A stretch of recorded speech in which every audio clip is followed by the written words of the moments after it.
શું પૂછેલું છે આપણને કે which of the following is correct if they are arranged in the decreasing order of heat of hydration. Heat of hydration નો order પૂછેલો છે. Heat of hydration, બરાબર. આપણે વાત થયેલી છે કે જ્યાં જ્યાં એલ્યુમિના પ્રેઝન્ટ હોય ત્યાં હીટ વધારે જનરેટ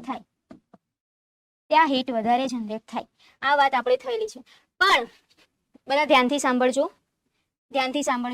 અહીંયા કન્ફ્યુઝન ઘણા લોકોને થતું હોય છે કે ભાઈ એલ્યુમિના વાળા જે બે કમ્પાઉન્ડ છે C3A અને C4AF એ બંને આગળ આવે ને બીજા બંને પાછળ આવે.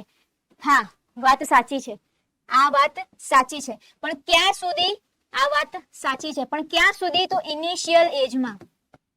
ઇનિશિયલી જે થોડાક દિવસો છે ત્યાં સુધી આ વાત સાચી છે. પણ આપણે ઓલવેઝ અલ્ટિમેટ સ્ટ્રેન્થની, ઓલવેઝ અલ્ટિમેટ હીટ ઓફ હાઇડ્રેશનની, ઓલવેઝ અલ્ટિમેટ બાઇન્ડિંગની, અલ્ટિમેટની જ વાત કરતા હોઈએ છીએ. એટલે અલ્ટિમેટ વખતે જોવા જઈએ તો આપણી વાત બદલાઈ જાય છે અને આ વાત સાચી થાય છે.